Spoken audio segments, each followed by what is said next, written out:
Hi, I'm Stevie Lee, former defensive tackle for the University of Texas. And I'm Clyde Hargrove. I'm a roofer. I also saw action in 52 games. And I fix a lot of roofs. Also won a Rose Bowl and never lost to A&M. And I fix a lot of roofs, right, Stevie? Oh, right. I'm sorry, I zoned out a little bit. So are you going to say that thing about Hargrove Roofing? Hargrove Roofing. Know who's on your roof. Is this even going to work as a commercial? 4th and 5, the national championship on the line right here. He's going for the corner. He's got it.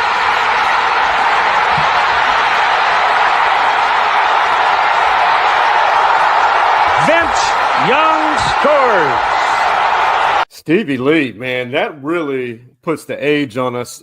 You and I, everybody who follows Texas Longhorn football, former players like yourself, January 4th, that date will forever be remembered as the national championship of the 2005 season, January 4th, 06, the national championship, BCS title game against USC.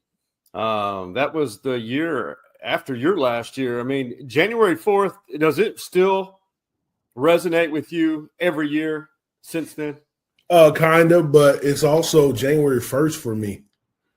January 1st, 2005 to this year marked 20 years that I last put my pads on. Wow. Oh, my God. Yeah, this was 20 years ago.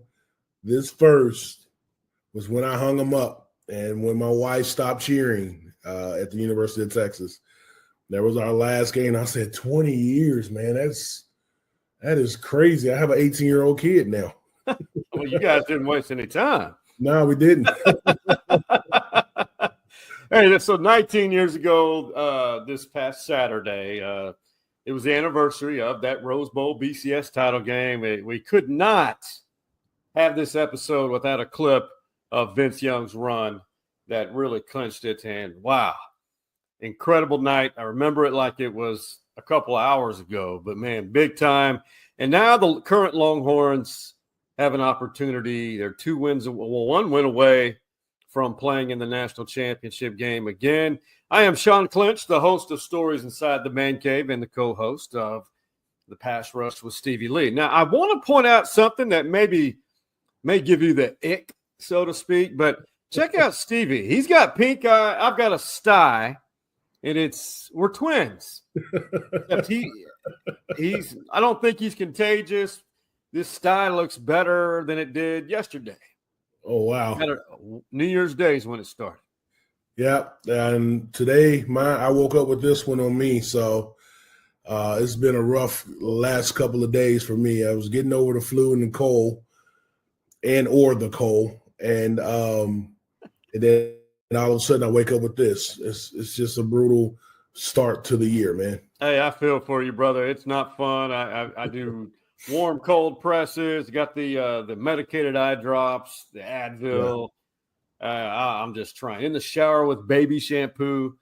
On New Year's Day, I was with the lovely Trish, and I said, man, something, my eye. And it was during the Peach Bowl. I said, man, it feels awkward. And lo and behold, woke up on January 2nd, and that it was in full blast. So we're on day 3 of it. But I think it's improving. But hey, before we get going, we're going to dive into the CFP Final Four. We've got another big game coming up, and it's back in Texas. But before we do that, we have to give a shout-out to our Hargrove family who really makes these series of episodes possible with Stevie Lee. Hargrove Roofing. Know who's on your roof. It's my people.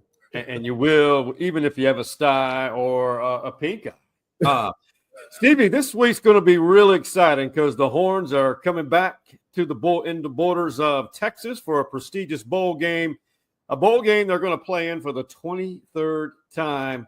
And I'm pretty sure you're excited about this. Everybody is. How about we just dive into it and make it happen? Let's do it. Man, let's ride, baby.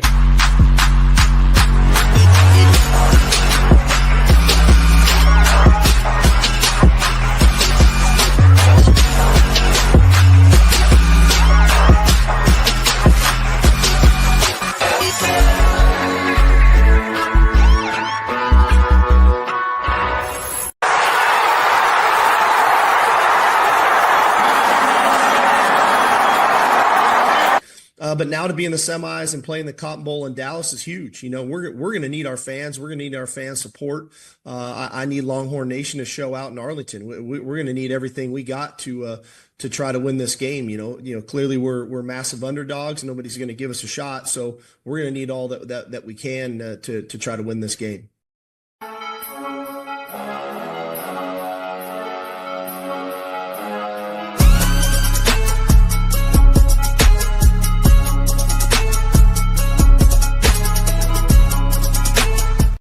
And here we go, Stevie Lee. Happy 2025 to you and yours, your family, all your friends, everybody who's watching or listening to this, whatever platform that you choose to do. And happy 2025 to my big little brother, Stevie Lee. Happy 2025 to you, man. Much love to you and your beautiful family. And be sure to follow us on each of our social media platforms, as we are now with episode 443 overall. We're almost up to half a thousand. But Stevie, the college football playoff, we're down to 4. This is the round, obviously, that Texas went to last year when there were only 4 and barely lost to Washington. But when you look back at that Peach Bowl game, much props to Arizona State and Cam Skattebo. I finally said his name correctly without hesitating or saying it 2 or 3 times. Much love and respect to them, and they really made a game of it. That heart and soul of the Sun Devils, they gave Texas all they could have, and Texas was up 24-18 entering that fourth quarter. Yeah, it was a really good game. I got to eat a little bit of crow because I said, we'll win that by 21 points. Right. And it looked like in the beginning of the game it was going to be like that, And then they found something. They dug deep and found something in our a kink in our chain of armor and made it a good game. And I wish they would not have. But I'm also feeling optimistic, and we'll talk about this later, is we barely made it out of that game. So we are looking at this game like a loss. Yep. So we can come out and play a whole lot better next game. So in Ohio State, they handled who did they play? Oregon very, very easily. And so they're riding high coming into this game. Right.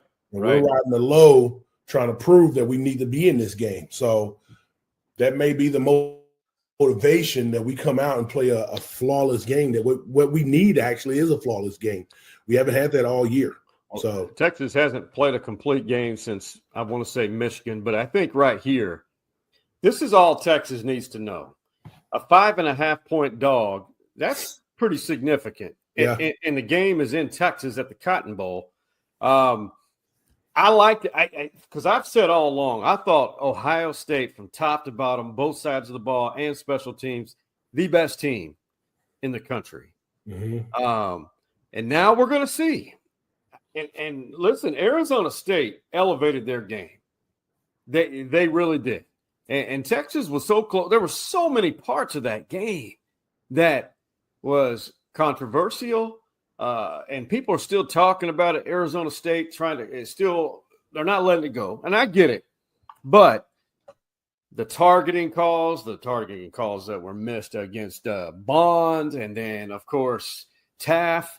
I'll say this. That was how you coach to hit. Yeah. You did not with the crown of the helmet. Head up. Yeah. There was no launching. Sorry? But there was no launching of his body. Yeah, exactly. Yeah. It just came downhill. And anyway, and then when that missed field goal by Arizona State hit the ground, then went in over the field goal or the goal post, they're saying that should have counted as 3 because it's a live ball. And that's like, no, if you should have gone after it if it was a live ball. But just because it hits the ground and bounces over, it doesn't count as 3. There's so many things. So we see the Vegas odds here, and Colin Cowherd, a big national name. This will eat at a lot of Texas fans because Texas has fallen short so many times since that 2005 season, '09, you couldn't help it. Obviously, Colt McCoy, there's always that debate if he would have stayed healthy. But this is Colin Cowherd's take on the Longhorns. He's acknowledging that Texas is very sexy and very talented. But this was his take on the Longhorns, which I don't know. I can't wait to hear your take on Cowherd's take. In between these amazing plays by these amazing Texas Longhorn athletes, you can't have 10 penalties. You can't miss assignments. I mean, it looked like Arizona State really could not wait to play another game. They were so intent, playing with such intention and urgency. And sometimes I just feel like my entire life, this has been Texas football. I feel like they should be 6-time national champs, not that one Vince Young team and disappointment. Can you from afar? He's in LA. Yeah. You can. I mean, I think we both can agree from a big myopic view. I understand. I do understand, man. We've had success, and we've always been that far away. To Colt McCoy getting hurt in the big game, to Texas Tech taking us out of contention, and we've always been on the cusp of a national championship game. And he's right. If those things bounce our way, we probably would have 4, 5, 6 national championships in between there. But and he's right also that this game felt like here we go again. But we came out on the other end. Before this game, I probably would not have agreed with him, but because it's fresh on my mind and the way I was feeling watching the game, it was like, dang it, man, here we go again. We sniff and then we fall, just like last year. Quinn threw that back shoulder throw to, was it Isaiah Bond? Yeah. Or was it? No. Number 5 last year. Why am I forgetting the name of the receiver against Washington? Oh, Mitchell. Yeah. He's an NFL rookie right now. Yeah, exactly. Adonai. And if we'd have made that throw, we'd gone on to the national championship game. So yes, he's actually correct. We are 1, 2, 3 plays away from having multiple championships, but we still only have one from 19 years ago. That's it. Yeah. And that's it, and so in order for Texas, and we're going to dive and peel these layers for this Cotton Bowl, the CFP Final Four game in Arlington. They're marketing it as Dallas, but it's actually in Arlington, and it's not in the Cotton Bowl Stadium. It's in Jerry World, it's moved there, I think, after the 2009 season. But the Texas defense against Arizona State, they were on the field for a lot of snaps in Way that too season. much. And I don't care how good a shape you are, it's going to take its toll. And this was Sark addressing that, because you cannot do that against Ohio State because it could get very ugly. And it was an odd game. You think about, we really lost almost 3 full possessions on offense. Anytime you have a scoring return on special teams where we had a punt return for a touchdown, that would have been an offensive possession that we lost. Our first drive on offense, we scored in 2 plays. And then we have the safety in 1 play. And so we really lost 3 possessions that, unintentionally put our defense continually back on the field. I just thought originally, man, we weren't getting off the field. We were doing okay, especially in the first half of that game. But over time, that can wear on you. And so I thought those guys showed a lot of grit, a lot of guts in that game to fight through. We had players playing 100 snaps on defense, not including special teams. That's a lot, man. And can you imagine you being on the field that long? That's too many. That's too many snaps, too many plays. And you can tell the defense had gotten tired. Yeah. But he's right. Unintentional. We had to play extra plays. That going for the block punt, which I would go for it twice again. It's just unfortunate that the ball did not get touched. And they put the guys back out there for a few more plays. That safety, few more plays. I'm glad that Quinn jumped on the ball instead of letting Arizona recover in the end zone. That's 6 points other than 2 points, So, but he's absolutely correct, man. They were unintentional, but still they were there. And the defense cannot be on the field that long. We need to hold the ball a little bit longer. Unintentional because we had 2 play scoring drives, Right. 2. And so our offense go out there and bang, bang, and then our defense have to come back out there. We'll take that from our offense all day, But our defense, we still got to find a way to keep our defense off the field, Well, and the part about that it doesn't bother me, but if you really think about it, that was just a weird game. Very weird, but it was also part of when you really, really, really, really look at it. There's so many waves of energy. You saw Arizona State; they were not giving up. They could have just thrown in the towel, down 16. I mean, I thought it was over. I did. Mm-hmm.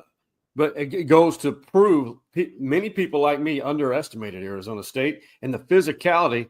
Now, you can debate, and I'm not questioning it. It just happened. I always thought you could push a ball carrier into the end zone, but you can't pull like they did Scatterboo. Yeah. They pulled him into it. But regardless, you just cannot have your defense on the field this long against the Buckeyes or whoever they may play in the national championship if they make it. So in this Cotton Bowl, knowing what Ohio State brings, they're averaging 38.1 points per game. The eye test, they're sexy, very sexy and consistent. How would you defend these guys from a surface level? I think doing exactly what we've been doing. Because I don't think that they've met a team with the talent that we have man to man. Right? We got the Thorpe Award winner. We got a big defensive line that's big and strong all across the front, not just two inside or 2 outside. We got a linebacker core that could run to the ball. Right? So just play your defense that you've been playing all year. And I think that we'll be fine. 31 points against other teams, yes, but not 31 points against one of the top defenses in the country. Yeah, 38 points, but 38.1 if we're going to be exact. My goodness. 38.1, I got you.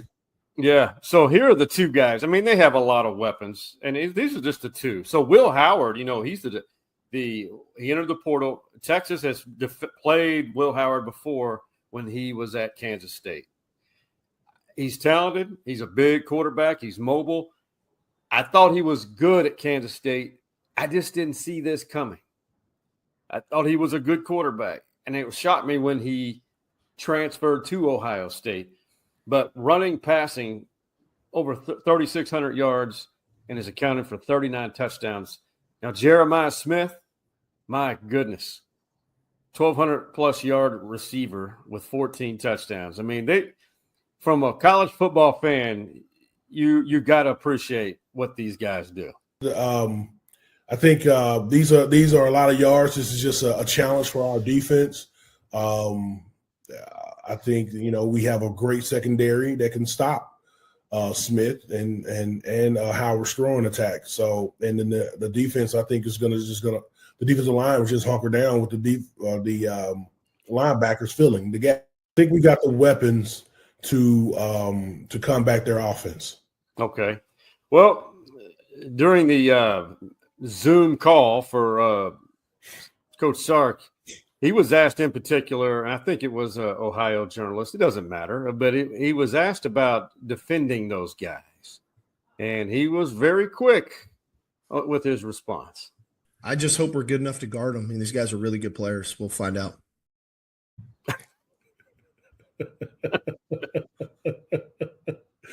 Pretty simple. You catch more flies with honey, right? Yeah. I can't wait to see it. It's going to be a significant matchup and good on good. And Chip Kelly is the offensive coordinator at Ohio State. Yeah. Yeah, that's pretty big. And but I believe in PK. Yeah. Yeah. It'll be two brilliant guys devising a plan, and then when you've got Colin Simmons and Anthony, and you've got weapons. It's just you've got to create turnovers against these guys. I don't know if a bend don't break is going to work against Ohio State. Sure. I mean, I just my opinion, humble opinion, that is. So now we talk about all gas, no brakes on O. I think that it's too easy to say this. I think Texas has got to have that mentality and not let up against Ohio State. We need to jump on them early, stay on them, and stay on them late, man. Have a complete game against these guys and actually show the world what we can be. When you think about it, the run game was halted, stopped, stonewalled against Arizona State. There was no run game. It's true. And so these offensive linemen got to take that personal. This week, got to take it personal and say, man, we're going to get in here and dig these Ohio State Buckeyes out of here, dig them out of the hole, and give some lanes for our running backs to just go up and down the field. So when you say that, and at the same token, I think a lot of mentality of offensive coordinators and fans alike, they say you got to have the run game open up the pass game. But I think in this offense, I really feel like it's Quinn Ewers' passing game that will open up the run game. And just so people can relive it, but also all the criticism he receives, which I think is unjust in some ways, I am now I've reversed my tone. This is the Quinn that has to show up throughout the whole game, and he had a great peach. Ewers, he's pressured, looking to extend the play, directing traffic. Now he's going to run it himself, and Quinn Ewers goes in for the rushing touchdown. Quinn Ewers trying to audible. To stay alive. Can they hook him? Touchdown, Matthew Golden. Second overtime, and Gunnar Helm opens it up that way. Texas's first play.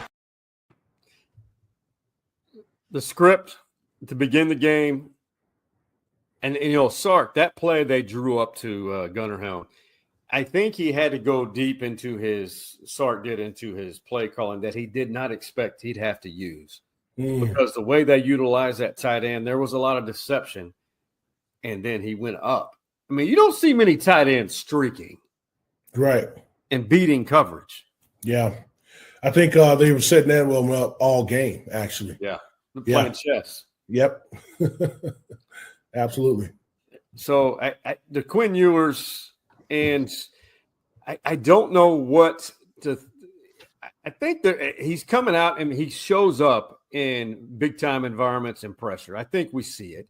And what's funny about this, we all know that he reclassified and skipped his senior year at South Lake Carroll, playing for Riley Dodge, and decided to go to Ohio State, sign with them. But here's the story. Ryan Day talked about recruiting Quinn when he was in junior high. Well, he was one of the first eighth graders that I ever offered. He was in our camp here in the Woody, and I saw a young, he was a boy at the time, really, who just had a tremendous release. And I remember grabbing him and grabbing his dad and said, man, you got a bright future ahead of you. I don't know if this is good or bad, but we're going to offer you a scholarship to Ohio State even in eighth grade. And again, I don't know if that's legal or not, but we did. I mean, I think everybody sees what Quinn is capable of. We've seen the throws, and there's so much criticism about him.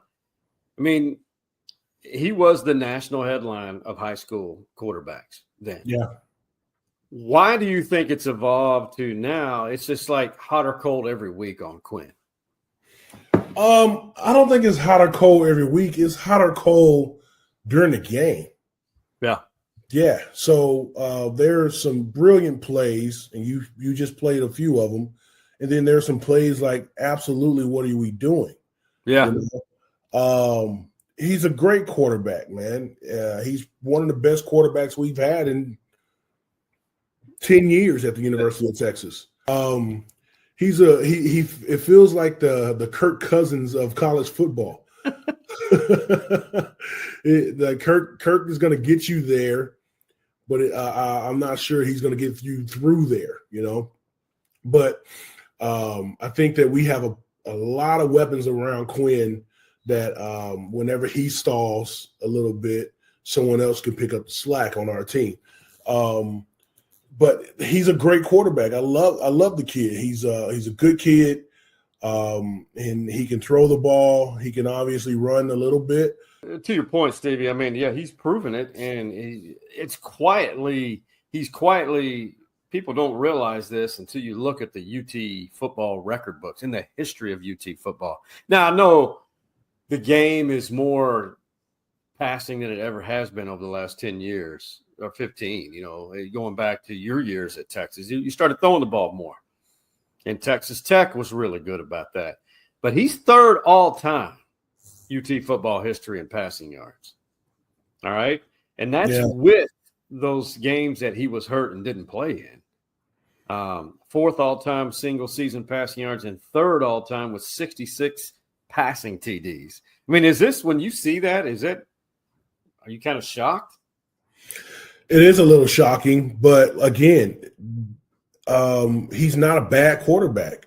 Right. He's actually good, and he's led us to college football playoffs last year, college football playoffs this year. So it feels like we're crying from a yacht. Yeah. But when you look at the eye test and see him play, it's going to be very brilliant throws and plays, and then all of a sudden, what the hell are we doing? Yeah. So it's we got to stop saying what the hell are we doing and be like, that's a good smart play, and then we see the magic that he has. That's a good smart play, and then oh my God, that was a great throw. Good smart play. Oh my God, it's a great throw. Not oh my God, it's a great throw. And it's like, oh, what the hell are we doing? We can't go from one end of the spectrum to the other end of the spectrum. Let's go from brilliant play to that was a great play. That was a great check down. Brilliant play, great decision, So, that's what we just got to get rid of, the negative plays, because when the negative plays come through, they're real negative plays. No, you're right. The part, so you don't need a hero-like performance to beat Ohio State. I mean, Ohio State's not invincible, but nobody is. Right. I think anybody can win on any given week, and I do think being the underdog, you're going to see this is going to be a much closer game than people think because of that piece. What do you see from Quinn? Do you want him to be a game manager, or do you want him to have a career day? What's not what you want, but what does Texas need to beat Ohio State, do you think? Man, I think that we need consistency throughout the game. I would love for him to have a career day this weekend and put the game away early. I would love for that to happen, but I think him managing Sark's playbook, if he just manages it really, really well, right. Sark's playbook is so good that, we can still blow someone out just by managing, doing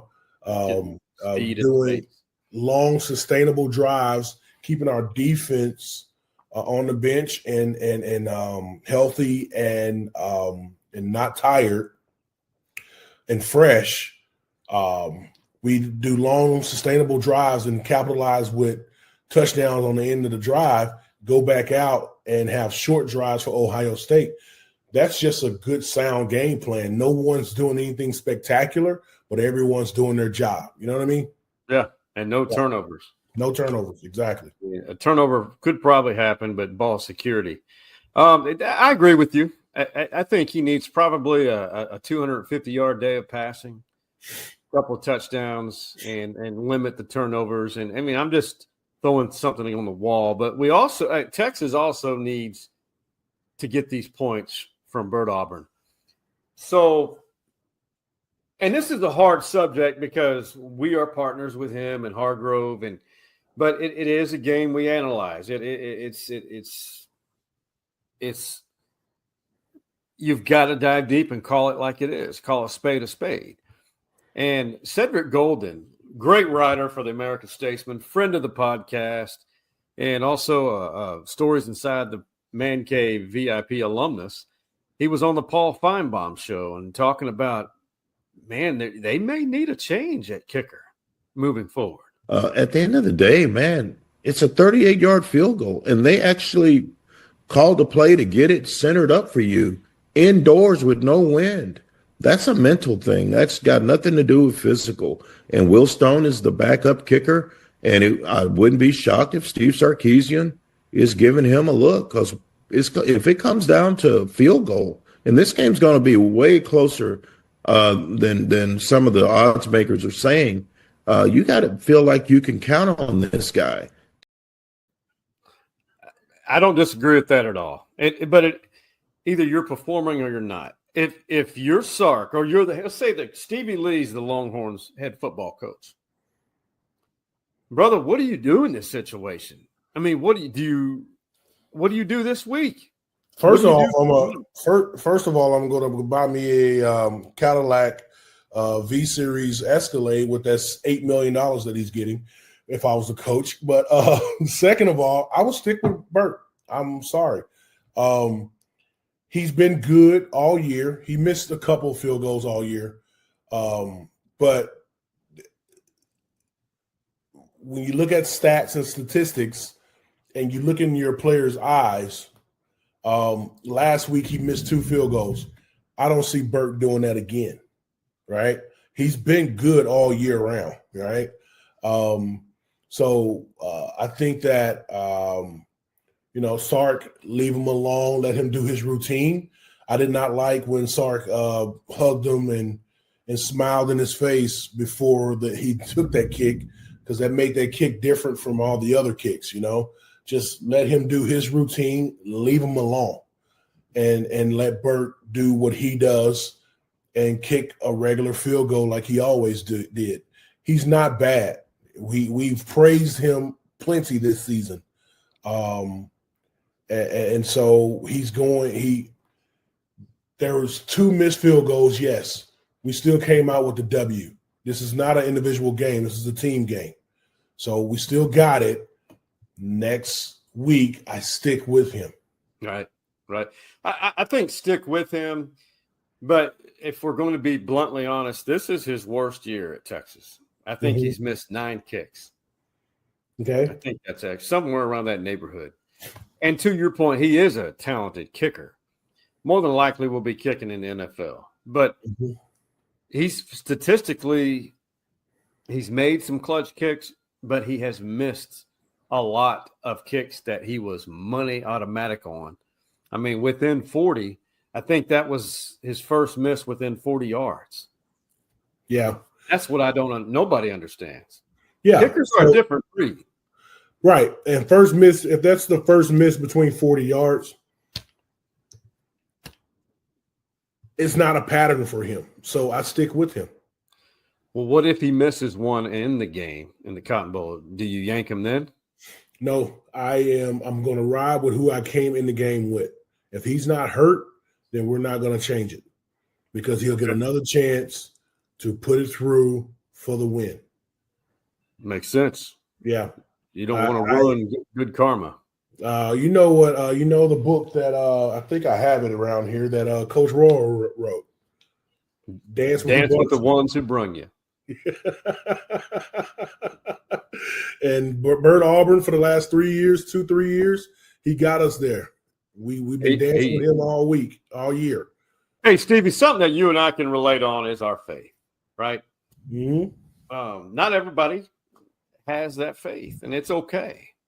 And I don't judge anybody, but I thought what Jahdae Barron, the Thorpe Award winner, and Quinn Ewers said after that Peach Bowl win over Arizona State, really, and we've known this. There's some strong faith going on in this team, and your brothers in a team really have a good influence on you in many ways. I will say my faith has saved me in different moments of life like so many other people. But this is inspiring. And regardless if you're a Christian or whatever, if you have faith, period, there's no judgment. To each their own. But I thought this was somewhat inspiring to hear. God has everything planned. It's already written. And all you have to do is just keep going with the process and just trust in the process, and then allowing everybody to be a plus in your life and trusting everybody. So just literally relying on God. And then Psalms 105 verse 1, just give thanks to the Lord and proclaim his greatness and show the whole world what he has done. It's kind of like a domino effect in the locker room. I think more guys are, starting to come to Bible study, come to chapel, whatever it is, and just to see that. And I think that's what grows us closer as well. Just the amount of guys that are putting their faith in the Lord has just been really cool to see. I mean, we pray after every practice as a team, and, prayer is very powerful, and I really believe in prayer. I mean, your thoughts on that? I mean, I don't know. I mean, maybe other teams at Texas or across the country, I know it's incorporated in a lot of places, but your thoughts being a former player? No, I think that's very important, man. Having faith in something higher power than what you're doing on the field, playing for something, playing for someone.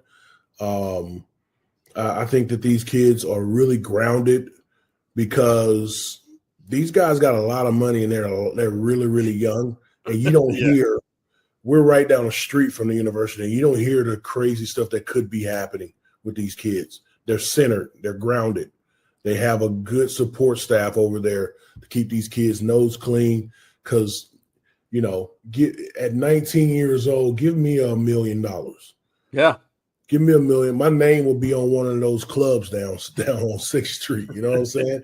We would have had a drink named after me down there. You'd have a cigar humidor named after you. Exactly, man. So, but these kids are grounded in their faith. I think Kevin Washington has done a really good job over there with their chaplain and their life outside of football, life after football stuff. These kids are really, really centered and grounded. So I love it. So to switch gears to another subject here it is, the Final Four. I mean, you've got 4 true blue buds of college football in college football history. Mm-hmm. If you notice, none of the teams who had first-round byes won. Hey, shout out to the CFP for creating that and trying it out. I'm almost positive that just because you won a conference championship, they know they don't deserve to have the bye. Right. And none of the first-round byes programs won. Okay, so I think moving forward, they're going to revise it and have the top 4 in the CFP rankings receive byes, which more than likely would have included Texas in a first-round bye. But moving forward, here it is, beginning with the Orange Bowl. I don't know, man. I don't – any of these teams can win it all. Any of these teams. Golly, I got a friend that played for Penn State. I got a friend that plays for a friend's son plays for Notre Dame right now, and a friend from back home that played for Notre Dame. We can do without Ohio State. So, but any of these teams are well deserving for it. Any of these teams, you're right. The blue bloods of college football and the history of college football is in all these campuses. So it's unreal. Yeah. So this is fitting for the first year of the 12-man playoff system to have the creme de la creme of college football rise to the top. All 4 of these teams should, and is here right now, so they all can do it. And they could all do it, and they could all get blown out too. That's what's the crazy thing, because you don't know. It's all about matchups. And, exactly. And this is what we want the fans to come in here. Those of you watching and listening, who are you? Tweet us at Stories Man Cave, or like and follow on Instagram or our Facebook page, and comment on this, or even if you're watching on YouTube, comment with this. Who is going to win each semifinal? Who's going to play in the national title? And who's going to win it all? I mean, it's everyone's opinion matters. It really does. So here's what I also want you to do, viewer and listener. Let's get interactive. Let's talk. What's your 3 objectives for Texas to defeat Ohio State? It could vary. I mean, you heard Stevie. My opinion is just that. And so is yours. We want your opinion. What's your 3 objectives for Texas to defeat Ohio State? Tweet us. I'll put this question up as well on Twitter and on Instagram. I want to hear. We want to hear from each of you, and share, like, follow, everything. Subscribe for free to the YouTube page. All right, you'll love this. So I think, Stevie, I don't know why, but I've noticed it more the last 3 or 4 years.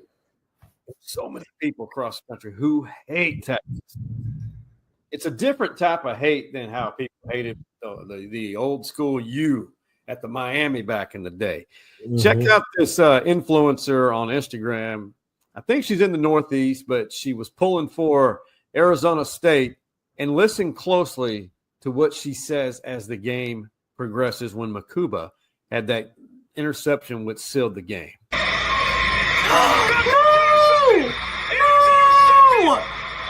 Oh, Arizona State, no!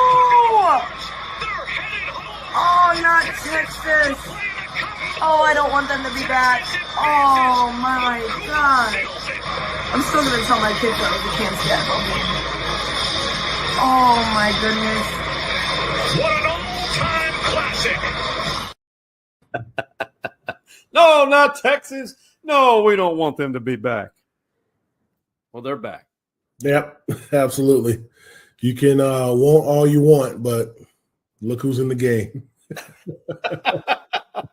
Hey, but again, that was a classic game, the Peach Bowl. It will be one of the best games that people will be talking about for years. Now, speaking of hate, you know who else addressed it? Our guy, T. Sweat, in the Tennessee Titans locker room. This was absolutely hilarious. And Keandre Coburn, who he played alongside, I think his locker's right next to him. He's the one in the background egging him on. Why do everybody hate Texas? Please, y'all tell me that. Everybody. Everybody in this locker room. Everybody in the locker room, everybody in the world. Texas is on top, and I'm just saying, like, everybody hate us. You know what I mean? But you almost blew it. Who? We won, right? We won? All right, then we won. 5! 5! 5! OU! OU! OU! Ohio State gonna do shit.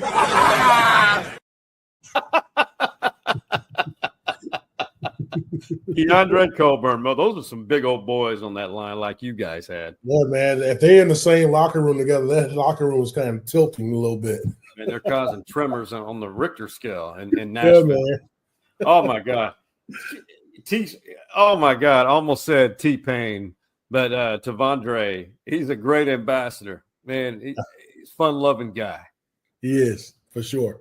Coming up, we're going to take a quick break. And on the other side, we are going to Flavor Flav makes an appearance, and some mayonnaise. And you ever thought about different animals' excrement? There's one that's kind of surprising. We're going to talk about, we're going to see it on the other side of this break. Today is going to be an exciting day at the Hargrove office as we bring in a local celebrity. Welcome the kicking phenom, Bert Auburn, conference champion of the Texas Longhorn football team, all-conference kicker. He's going to be our new spokesman. Bert's the best kicker in the conference. He plays for the Texas Longhorns. As you can see, Bert's awesome. Hey, Stevie. Dude, you're really replacing me with a kicker? No, not at all, man. Hey, guys, who wants a picture with Stevie? Anyone? Stevie almost won a Big 12 championship. Hargrove Roofing. Know who's on your roof.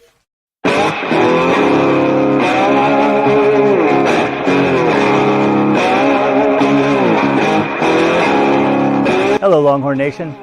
Great time to be a Longhorn. Not a better place to watch a game in town than Dirty's. About 100 years old. We just came into 99, so come see us. Come see us win this natty, men's and women's basketball. We got it here. Hook 'em.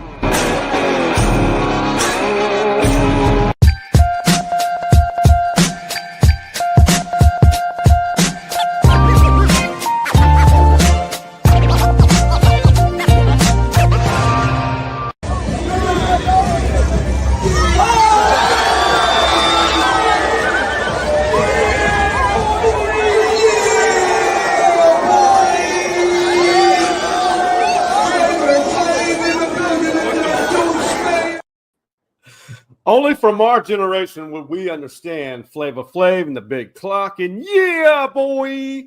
Flavor Flav. I love it. PJ Fleck, head coach of Minnesota. They won the Duke's Mayo Bowl.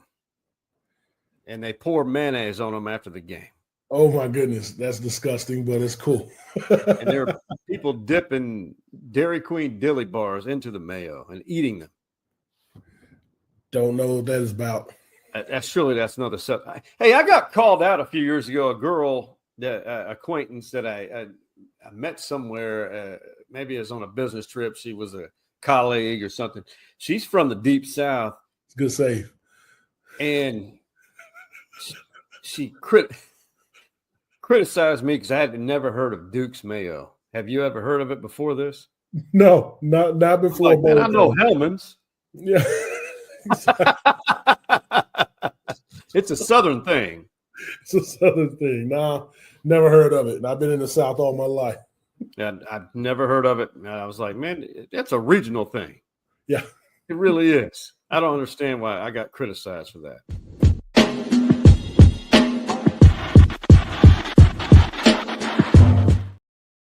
Stevie Lee and his lovely wife, Summer, his much better half. You guys do a lot around Austin. You guys keep up with a lot of cool things and dining and fun stuff for your family.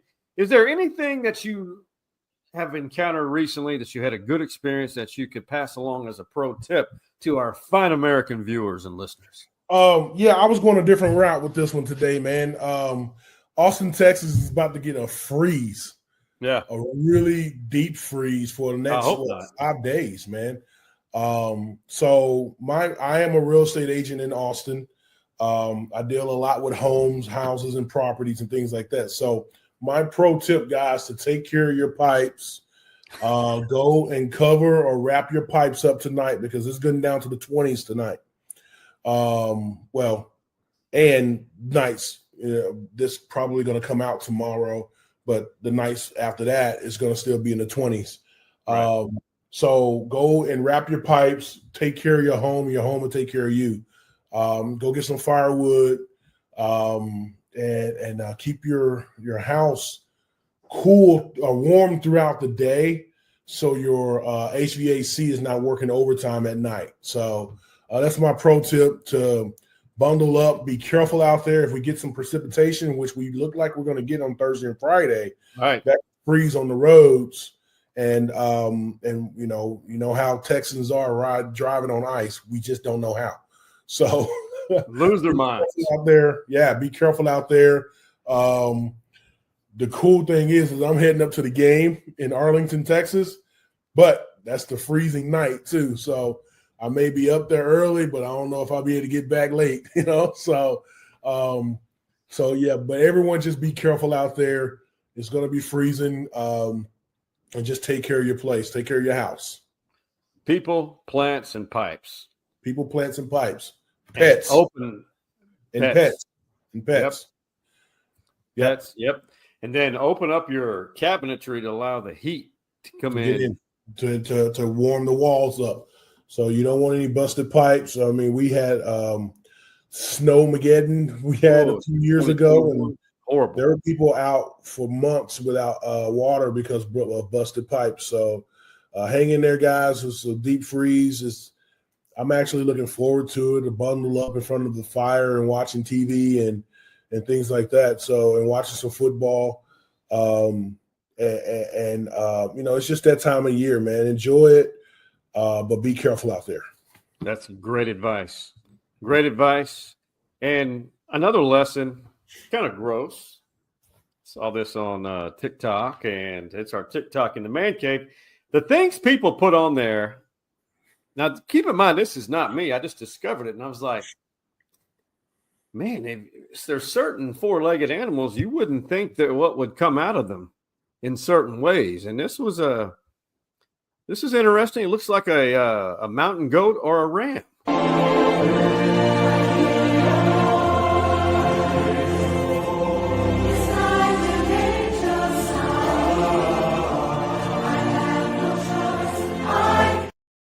Like it was winking at us. It just rolled down too, man. Like it was right. Sonic Ice. Who put the music behind that, man? It's like what I expected. Yeah. Hey, man, tell me something good. All right, Stevie, a lot of good. This is a new year. That's great. But I'm not a big believer, as we talked about, new year, new me. Just think of it as a new chapter to get a new start, to create better habits. Tell me something good, my brother. Something good is we are in 2025. Embrace it, love on it, and take it head on, man. 2024 was not great for me. But I'm ready for 2025. I got a kid that's about to go to college. You know, it's going to be new beginnings for 2025 for us as a family. So I'm trying to take it head on.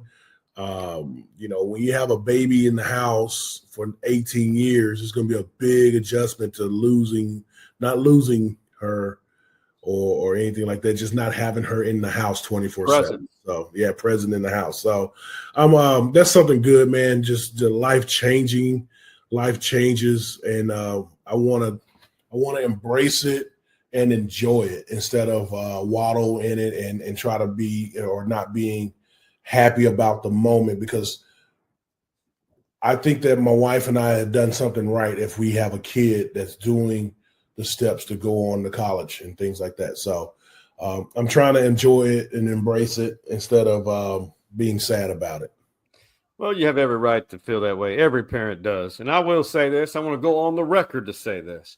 You and Summer have done an amazing job of raising these girls, especially in this world where there's so many influences. There's so many negative things, to which not only are they just good students, good student athletes, and just good humans, they are so respectful to everybody they encounter when you're with them. And that, they make eye contact, yes, sir, no, sir, yes, ma'am, no, ma'am, and they have good personalities, and that's a reflection of you two, but they're also their own people. Yeah.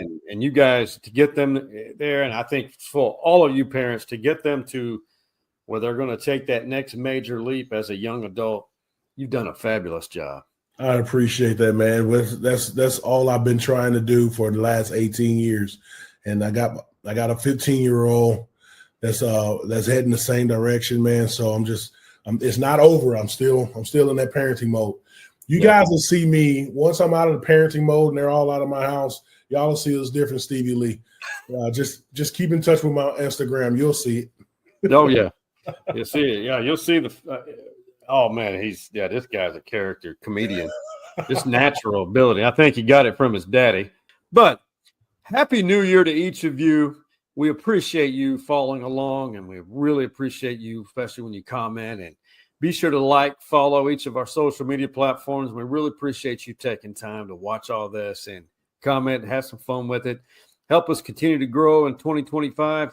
And for the great city of Shreveport, Louisiana, that's Stevie Lee's hometown, and where Hargrove Roofing, where the genesis of Hargrove Roofing began. It's now deep into Central Texas and Austin. And for my college alma mater town, the Nacogdoches, Texas, and to my beautiful hometown, the Austin, Texas, and to you, we love you. Happy 2025. And for the OG Man Cave boys, that being Hardball Harge, Big Mike, and the Coach Mo, what do we tell them, Stevie Lee? We out. Goodbye, Pink Eye. Goodbye, Stye. We'll see you next week. You see the drippy, I'm fitted up. I'm in my car in the giddy up. I said get out. Oh, you didn't do it.